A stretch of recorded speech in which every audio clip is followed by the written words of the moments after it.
Definitely want to have some fun, but I still want to make sure I get through the training with you here, so if you have any questions, let me know. So where was I actually? We were trying to explain the forms, yes?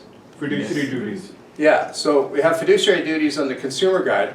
In some other provinces, it's called agency relationship, or designated agencies, different forms and stuff like that, okay?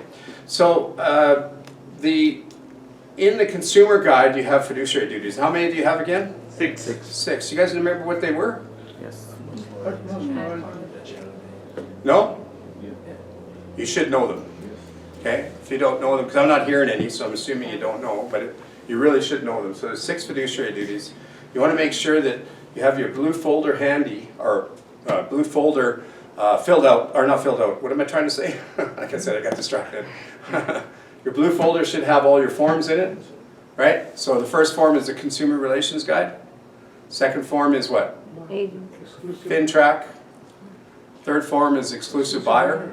Yeah, and any other forms you can think of, right? So when you get to the form, you open up your folder and you say, here, let me show you the first one.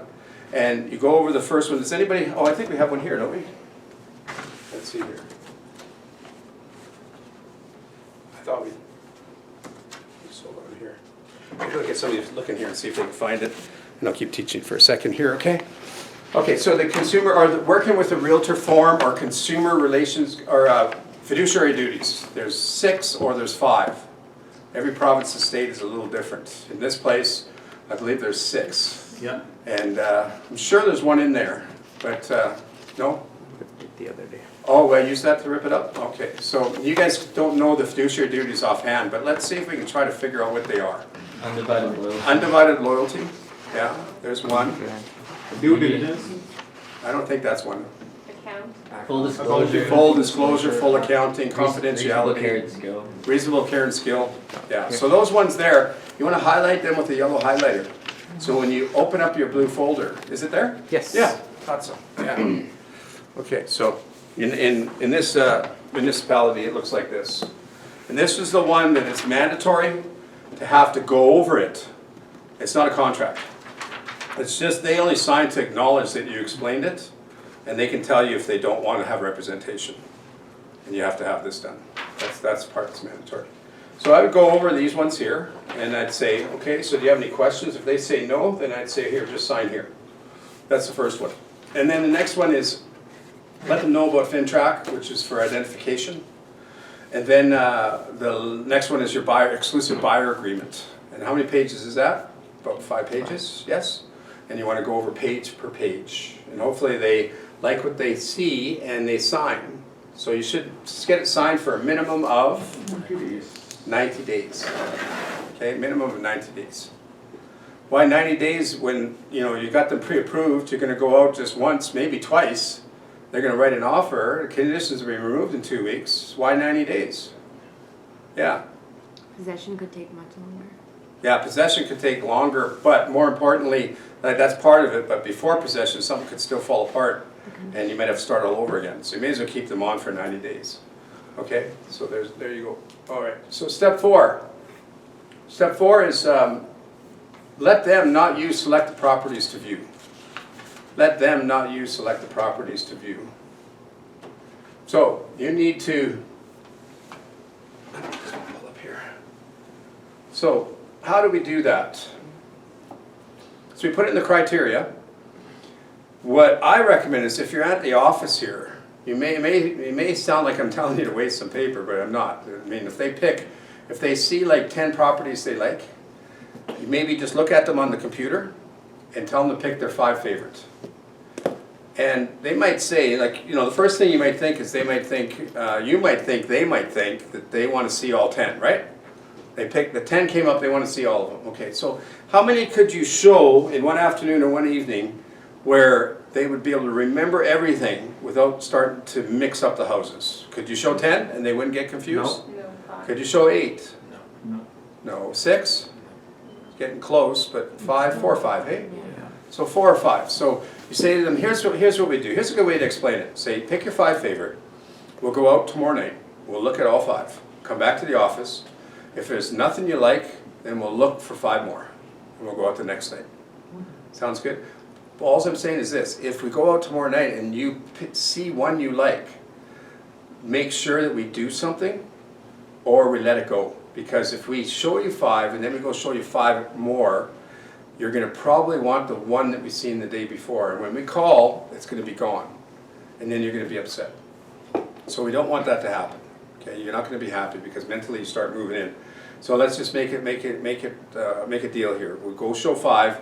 Either you like one or you don't like any of them, and then we'll see where we go from there. Fair enough? Okay, and then once you want to set up showings, go to another part of the office to book the appointments, or let them know that you're going to set up the showings for later tonight or for tomorrow, and they can head home for now. And what you need to do is start working on trying to set up the now showing. By doing that, so you want to get all the showings on the same night or same afternoon. Does that make sense?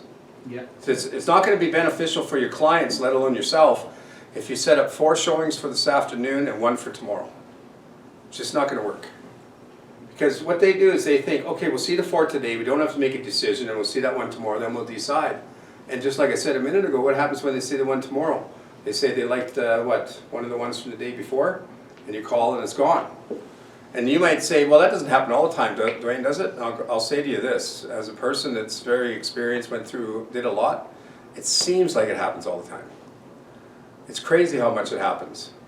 It happens so much that if I teach you and you decide not to do it, but you get busy, eventually you'll end up doing it the way I teach, because you'll just learn the hard way and you'll just say, I can't do that anymore, it's too crazy. Okay? People get pretty upset too, okay? So get the showing for the same night. How?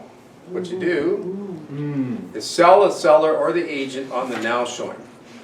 So I have some possible dialogue to share with you. I don't think we'll have time to role play, so we'll just keep going through. So if that's okay. In fact, what I'll do is we'll keep going through, and then we'll be done pretty close on time, maybe 10 minutes late. And then if anybody has to leave, they can just leave. Anybody else wants to role play, they can role play, or we can just take some questions. Sounds good? Yeah. Okay. So sell the seller or the agent on the now showing. So I'm going to put up the dialogue for how we do that and just kind of move out of the way for a second here, okay? Move to the side.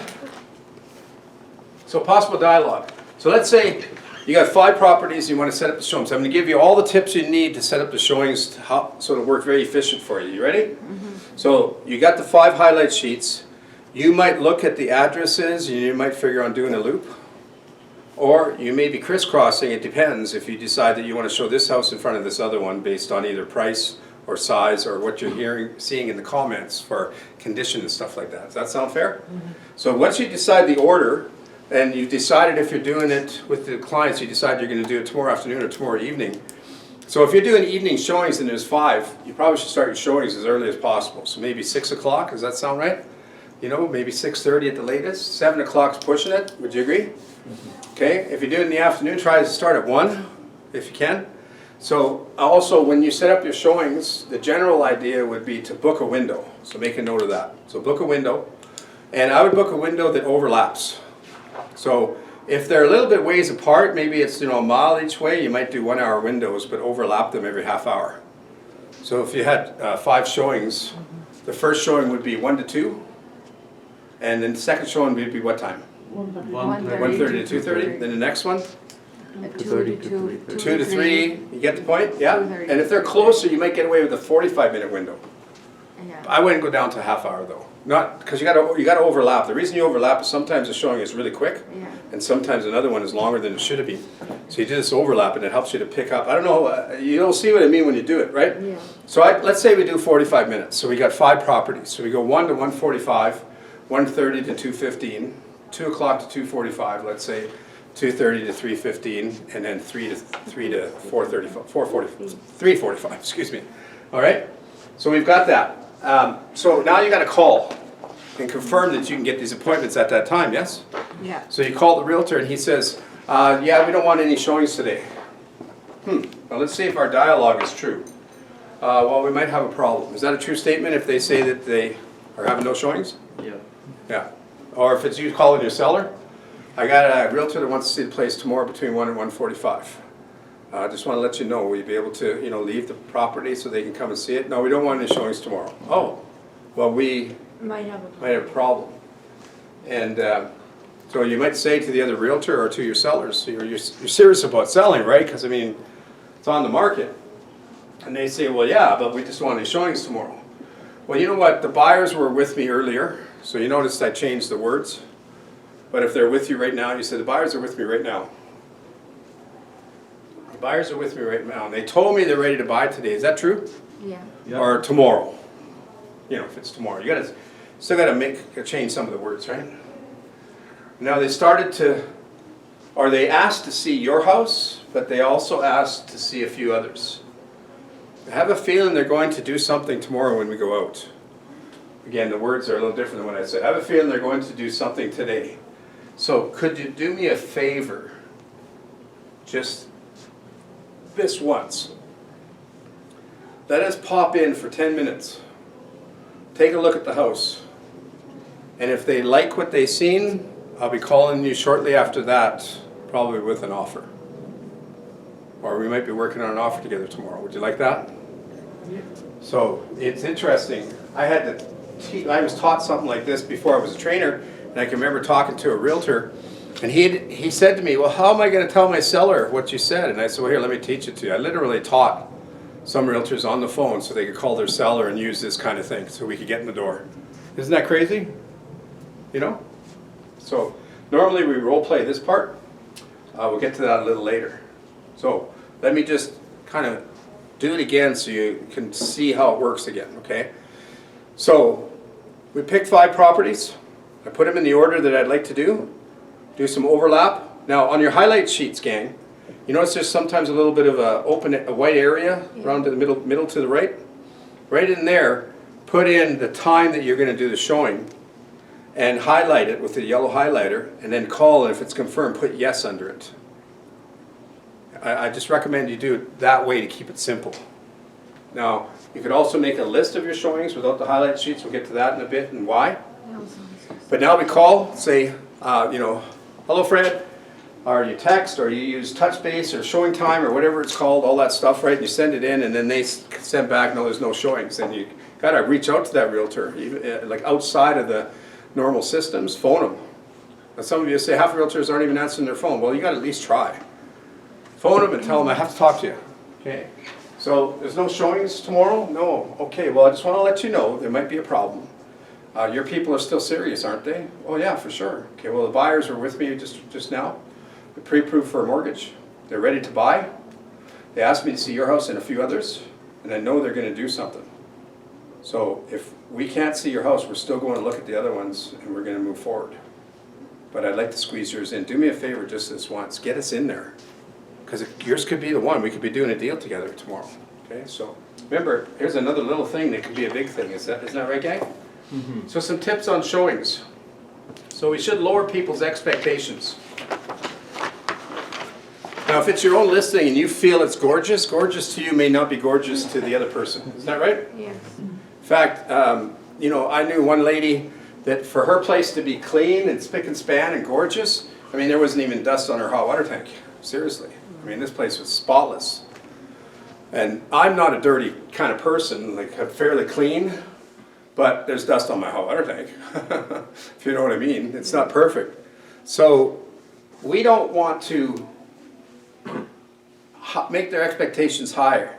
You know, if you say this place is, a lot of people do this, what's it called when they start just exaggerating and overselling? I guess it's called overselling, right? That they say this place is gorgeous, you're going to love this. It has and this was done, and the clients did this, and they did that, and they're just going on and on. In fact, some realtors are so caught up in that. One time I was setting up showings myself, and this, excuse me, and this realtor, he started telling me all the features of the house. All I asked if it was available for showings. He's going on, and I said, listen, I'm not buying the place. So I just want to set up a showing for my client. I mean, I said, is your place available? Oh yeah, it's available. And this place is great. You're going to love this place. It has and he just started going on and on. It's just like, whoa, I'm not buying it. I'm taking my clients out. So make sure you're not one of those kind of realtors, okay, gang? But anyways, back with your clients. If you feel that this is really gorgeous, or even if it says in the comments, say, this one sounds nice. What are we doing? Lowering. Lowering. If you know it's nice, or it sounds like it's nice, Say, this one could be okay, let's go check it out. If it sounds like it's okay, then say, maybe this one needs maybe just a little bit of work. And if it does need a little bit of work, just let them know they could get a lot more square footage, let's say, for their money. But there might be a lot of work involved, right? The funny thing is when you go there, and if you said it's nice, they walk in and go, nice, whoa, this is gorgeous. Or if you said, you know, this one here, you get a lot more square footage for your, you know, and they walk in and go, it's not bad, it just needs a little work, it's good. So they will come up instead of you the other way, okay, gang? Okay, only take what you need with you, don't be complicated. If you want to take the highlight sheets, fine. If you want to just write down on a talking notepad, maybe just put down list of houses, the time that you got to be there, the price, the listing agent, the phone number. I don't expect you not to bring in the highlight sheets, I just don't want you to focus on them when you're doing the showing. Now, on the way there, if you want to give the highlight sheets to them and they're in their car with you and they want to read it, fine. As soon as you get to the home, if they have the highlight sheets in their hands, just ask them to give them to you. Yeah. And you'll say, I'll refer to the highlight sheet if there's any questions you have, but let's go look at the house. Because I literally saw a guy one time, he had the highlight sheet in his hand, and he got to the house, and he went like this. Right? He's looking at the highlight sheet, and he literally walked through the kitchen, through the dining room, and he didn't put his head up once. I thought, give me that thing. So, take what you need just to be able to, you know, so the highlight sheets are fine on a clipboard, but make sure you've got it and answer their questions. Put them in the order, and I recommend, oops, wrong one there. Okay, that's good. Let me see here. All right, so let's go to number 3 here. Turn negatives into positive and ignore their objections. So while you're showing the property, remember, let the house sell itself. You know, I mean, if you're sitting there walking backwards and you're saying, you know, this is the kitchen and this is the dining room and oh, this is the bathroom, you know, they're going to see the toilet and they're going to know it's a bathroom. Would you agree? Yeah. You know, they're not going to be surprised. Oh, this is really a bathroom? Yeah, it's got a toilet. Well, they already know what the kitchen is. They already know what the dining room is. They already know. So kind of pull back and let them get through the house, but you got to stay with them. Yeah. You can't just let people have a free-for-all.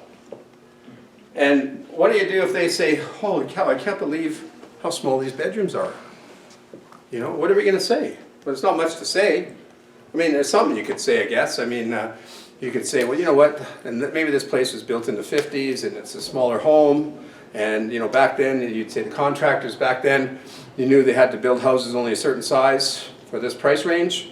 You know, and so they knew that most people in the 50s spent more time in the kitchen, right, family and stuff, and they took a little square footage from the bedrooms and made the kitchen bigger. Yeah. And then you come to a house that's built in the 60s, let's say they're looking at this one, they go, holy cow, I can't believe how small the kitchen is in this one, it's different. And you say, well, you know what, in the 60s, contractors knew that it was a little bit different. People spent more time in the bedrooms then. You took the square footage from the kitchen, so yeah, so something like that, right? And ignore their objections. Well, you know, if you go into, let's say, the basement area and they start saying, oh, no, this isn't going to work. Sometimes you saying anything is not going to help. Sometimes you saying nothing makes a difference. If they're communicating with each other about something, about one room or something in the yard or something in the basement, let them talk it through. Just, you don't get involved. The best salespeople are not the best talkers. They're the best listeners. Or just, they don't mess up things, right? All of a sudden, you can have them say, oh, no, I guess we're good. And they're just rearranging their furniture or buying new furniture, or they're going to tear out a wall or whatever. Okay, sounds good? Yeah. So sometimes you have to ignore it. So remember, realtors don't sell houses, houses sell houses. So we need to watch for buying signals as well. And to watch for buying signals, let's say you're walking through the house and they may say something here and you turn a negative into a positive, or they have a few objections, you kind of ignored them. I mean, you don't ignore them where they can see you're ignoring it, but you don't say anything unless you have to. All right? So, the other thing is, if they say to you, will they include the drapes? Does that mean they're interested or not? Yeah. Yes. Yeah? Yeah. If they say, would they take a, would they sell it for less? Does that mean they're interested or not? Yes. There, Yeah. yes. If they say, would they include the appliances. Yep. You know, would they do this for us? Would they fix that thing and, you know, whatever. So watch for buying signals, okay? Top producers are constantly closing. Ding. Thank you. And you just start saying, you know, if they say, do you think that they'll take less? And you say, do you kind of like this one, do you? They'll probably say, well, yeah, you know, if we can get it for this price. Don't let that other stuff fool you so much. I just had a coaching client call me at the break, right? And she's put in an offer and the sellers countered it. And she said the selling agent said a whole bunch of stuff, confidential stuff I might add, about his sellers to the buyer agent. Is that legal? No. No, that's because of those fiduciary duties we told you that are really important, yes? Yeah. So she told me what he said, and then she said, so we're gonna counter, should I go and say a bunch of stuff about my client like that? I said, no, don't.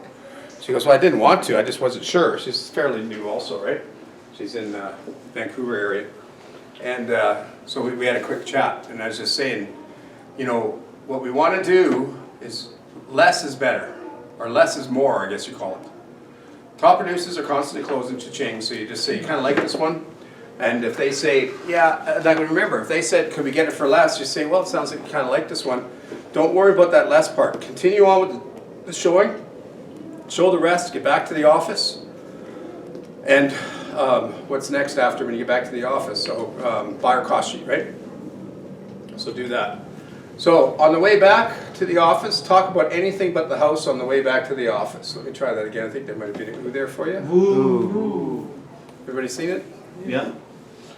All right. Volkswagen Beetle. Yeah. So on the way back to the office, if they're in their car, if they're in your car with you, if they ask you questions, you could literally say, well, let's wait until we get back to the office.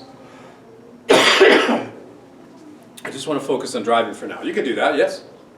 You know, because it's, I mean, I saw a realtor one time driving down the street with 3 highlight sheets on his steering wheel while I was driving. Like that's just crazy, isn't it? Huh? So, tell them to look at the highlight sheets. If they're in their own vehicle, you won't have to worry about it. But the problem is when they're in their own vehicle, sometimes they try to use a technique on you, the last showing. It's called the parking lot bailout technique. Now, I can jokingly say that they must have took a course on it and some trainer came in and told them how to deal with a realtor on showings. But that's not true. They don't actually do that. But it must be some sort of natural ability. So at the end of the showing, sometimes they go like this. They go, well, hey, and let me just show you how they kind of do this. Okay, you guys ready? Yeah. So they come out of the show and they go, okay, so you know what, Dwayne, I was just looking here. Listen, I can't believe I told you at the time, honey. I can't believe this, but I have to head home and iron my bowling shirt.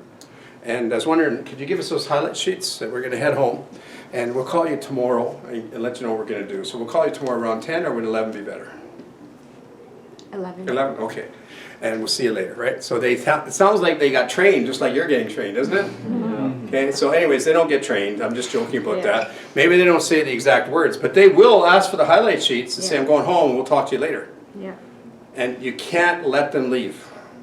That's why it's better to drive in them and be in your vehicle when you go look at properties, because then they won't do that there. They'll wait till they get back to your office in the parking lot, then they'll use the parking lot bailout technique. And they'll do the same thing. They'll get out and they'll go, okay, well, listen, oh my goodness, honey, look at the time. Dwayne, we gotta go. Give us the sheets. And so I'm gonna give you the counter technique to the parking lot bailout technique. You ready for it? Yeah. All right, so some of you may have thought I was joking, but it is actually called the parking lot bailout technique. It's a true thing that happens. So what you're gonna do is you're gonna say to them, before you head home, let's just go into the office. You'll try one of these things or all 3 of them or 2 out of 3. Say, let's head into the office. We'll just answer some questions for you. Sounds good? If they say, well, I don't know. Say, let's go in the office and work out the math at least, so you can go home and have a discussion based on the facts. A lot of times, if there's nothing they're interested in, why do we still got to get them in the office if there's nothing for them, if they're not interested in anything? Why? So they can tell us that? Okay, let's say they just told you. We saw 5 properties. Each one, as you saw it, no, I'm not interested in this one, not interested in this one. Okay, so now we get back to the office. Why should we take them in the office if they don't want any of those properties? I gave you the answer just a while ago. We'll plan for the next one. Do a search for the next group, right? And didn't we tell them that's what we're gonna do? Yeah. So we're gonna do what we said we're gonna do. So please remember this. I didn't teach you to say you're gonna do these 8 steps and then start doing them and then skip one. We didn't do that. So what did we say after the showings? What do we always do? We turn to the office and we go into the client room. We find out what they're interested in. If they're interested in something, then you move towards the buyer cost sheet. If they're not interested in anything, then you do another search. Does that make sense? Okay. So you could also use the SMT technique, of course, save money today approach. You could do that. If they said, no, we're just going to go and think about it. Well, let me ask you, if you could get one of these places for less, would you be interested? If they go, yeah, do you think we can? I don't know, let's go in the office and check it out. Your objective in the parking lot is one thing. What is it? Is it to write an offer? No, No. No? Is it to do more showings? no. No. No, your main objective, number one, only, uno, is to get them back in the office. That's it. Get them back in the office and you can sit down and you can go over everything. Sounds good? Okay. So there's magic in 3s. Once you're in the office, like I said, you may have to try it 3 times. Once you're in the office, casually answer questions. Like you do it all the time. How's that sound? Yes? So we still got a few more steps. So step 1 was qualifying questions. Step 2 was buyer's services, yes? Step 3 is mutual decision and get the form signed. Step 3 is to do a search and set up the showings. Which step did I say that was? I just said it and I didn't hear myself, so I'm just asking you what I just said. Nobody heard it? I'll start over, I guess. Okay. So who's listening? Nobody. Oh, thanks. Okay, let's see here. So step 1 was qualifying questions. I'll just black this out so nobody knows what. Step 2 is what? Buyer services. Buyer services. Step 3? Make a mutual decision with the forms. Step 4? Go view. Do the search, set up the showings. What step was I just say? That's where I got stuck last time. Four. Step 5 now? Answer questions and back at the office. Yeah, get back to the office, go over the buyer cost sheet. And then the next step? Buyer cost sheet. Yeah, so we are actually at the buyer cost sheet. Step 6, right? So how do we put this information into that app? You got it? How many of you have that app on your phone where you can fill? You got it there? Anybody else? You got it? Okay, so make sure you have that app. It's an app that you can figure out what their monthly payments are. Your mortgage broker will give it to you? Oh, yeah. Okay, so you've got, wow, that's hot. That's hot up here, I can tell you. So, what details do you put in there to get the monthly payment? The price of the house, their down payment. Price of the house, Down Down payment. down payment, Mortgage interest rate, interest rate, the term. amortization and term, or Yeah. one or the other, yeah. Yeah. And then, and does that give you PIT or PI? Mortgage. What does it give you? PI or PIT? PI. PI, exactly. Anybody not know what PI or PIT is, so I can tell you if you want? Just put up your hand. PI is principal and interest. PIT is principal, interest, and property taxes. When you do your app, it won't include property taxes. And I don't want you to include it, because it's going to show a higher payment. That makes sense? Yeah. Yes. Yeah, so don't do that, you know? And if they do bring it up, just say, well, you pay your taxes in June, don't you? For the whole year. That's what people do. They say they want to pay it monthly with their taxes, say that after you get your house, talk to your bank and they can probably figure it out for you. Sounds good? Like, why do we have to complicate things and go into all this extra stuff, right? Just keep it simple. So you get your PI, so on a $500,000 property at 5%, let's say it's $2,500. And you do that based on the full price of the property. Can you do that, gang? Okay, step 7. If they are moving forward with it, say, okay, let's write an offer. You say, okay, so you write down the offer and follow through to possession. So the reason that's such a simple phrase is that next week I'm going to show you how to write an offer and how to present an offer. So here it's just saying that once the buyer cost sheet is done and they see their monthly payment, they might just write an offer at list price. But some of them might say, well, I'd like to save a few bucks, so I'm going to teach you how to get your best offer first. I'm going to teach you how to say things like, sometimes you have to offer more to pay less. Did you hear that saying? How many of you like that one? And I'm going to do that all next week with you, right? So I'm not going to get into step 7 right now very much. And of course, once your offer is accepted, conditions are removed, then you follow through with them right to possession, yes? And then step 8 is something you do with them after they move in their house. What is it? Follow up. Yeah, a follow-up program. That will help you to keep in touch so that one deal turns into what? 7. 15. 7 or 15 is even better. That's right. So, same applies for the listing presentation. If there's any of you that are just going to take what's in your manual, put your pages together, put it in a binder, come and show it to me, I'll tell you if you're on track. If you didn't do it or don't want to do it, then buy this. Okay, there's another one here. For the buyer presentation, same thing. I want to see everybody bring it next week. You're going to have about 6 or 7 pages, right? If you don't have the time to do it or don't want to do it, you can buy this. It's in there as well. Plus the OHTs and 5 other things, okay? So there's one left there if you want. So let's do this.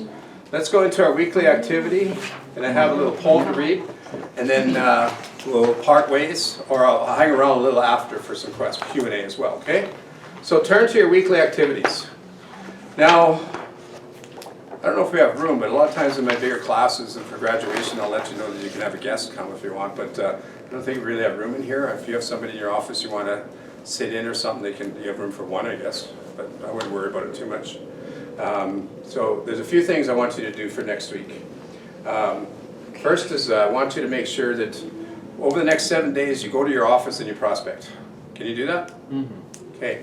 Can you get yourself set up with the telelisting tool? Can you try to make about 50 calls a day just to get some momentum? All right. Next thing, go on a minimum of 3 appointments. And then, okay, so now page A7. Some of you are new, so you haven't really got much on there. And some of you have 1 or 2 pages filled up. So those of you that have quite a few transactions on A7, make sure you total it up the night before and bring it to class in the morning and give it straight to your captain. Okay, I want everybody to hand an A6 and A7, even if you have hardly anything on it or if you have a ton on it, hand them in. All right? And A6 is still going to be, there's still stats for next week. So you're going to total up what you had for this week, and then, so we have to total up the whole program now. And we have awards and certificates to give away. Create an assistant operating manual. Open up an extra bank account or 2. A couple savings accounts don't hurt. They don't cost you anything. Start putting some money in there. Create the buyer presentation and bring it to class. Use it on all your buyer appointments. Take a day off. Listen to the audio tracks, of course. And I asked you all this morning if you'd write a testimonial on your company letterhead about the program and bring it to class next week. Okay, could you all do that? Yeah. Just underline that so you don't forget. And follow us on Facebook. And also, I want you to write this down as number 13. Could you write this down as number 13? Yeah. Next week when you come, make sure that you dress for success.